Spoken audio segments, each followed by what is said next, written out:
اللہ اکبر اللہ اکبر لا الہ الا اللہ واللہ اکبر اللہ اکبر وللہ الحمد اللہ اکبر کبیرا والحمد للہ کثیرا وسبحان اللہ بکرۃ وأصیلا۔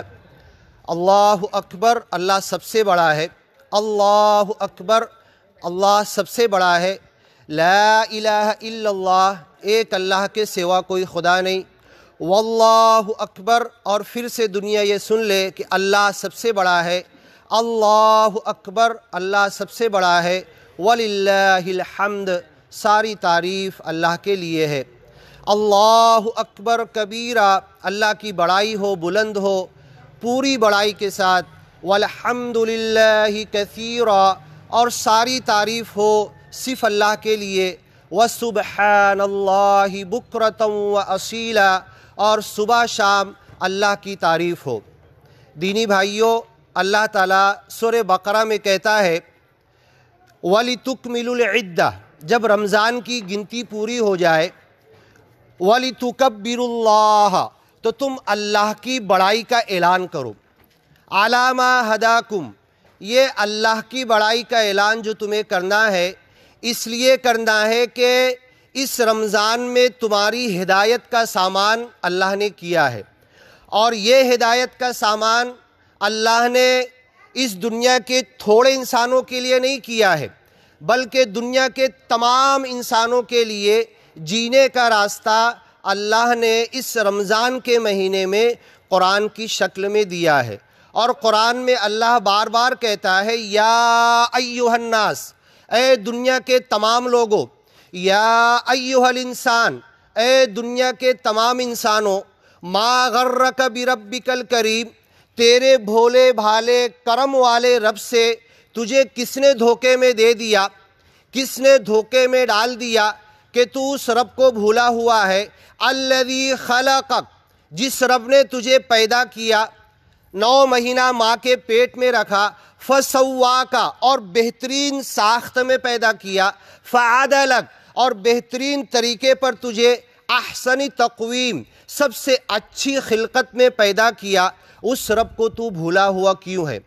دینی بھائیوں، ہمارا فرض ہے جب اللہ نے کہا کہ اللہ کی بڑائی کا اعلان کرو، تو ہم اس دنیا کو یہ بتا دیں، یہ سمجھا دیں، اور دنیا تک یہ پہنچا دیں کہ یہ صرف مسلمانوں کا تہوار نہیں ہے، اور یہ جو رمضان آیا تھا یہ صرف کسی خاص قوم کا تہوار نہیں تھا، اور اس رمضان میں جو کتاب نازل کی گئی تھی کسی ایک عرب کے خطے کے لیے یا کسی کچھ لوگوں کے لیے اور کچھ لوگوں کے لیے وہ کتاب نہیں تھی، ایسا بھی نہیں ہے۔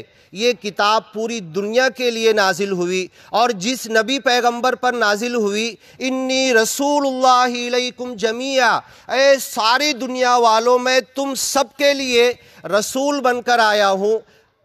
ہم لوگوں نے تاریخ میں جب پہلی عید منائی تھی، پہلا رمضان تھا، پہلے رمضان کے 12-13 روزے مسلمان رکھ پائے تھے صحابہ کرام، کہ اللہ نے حکم دیا کہ تم تیاری کرو، تمہیں بدر کے جگہ پر جانا ہے، بدر پہاڑ کے جگہ پر جمع ہونا ہے، اللہ کی بڑائی کے لیے، اللہ کی کبریائی کے لیے، اور عملی طور پر پریکٹیکلی تمہیں بدر پہاڑ کے پاس جا کر اللہ کی بڑائی کا اعلان کرنا ہے۔ اگر کوئی اسے رد کرنے آتا ہے، کوئی اسے روکنے آتا ہے، تو تم اس بڑائی کو چھوڑنا مت، یہ بڑائی تمہارا فرض ہے۔ اور رمضان ہی کے اندر 17 رمضان جب آیا، پہلا رمضان تھا، پہلے رمضان کے روزے رکھنے شروع کیے تھے۔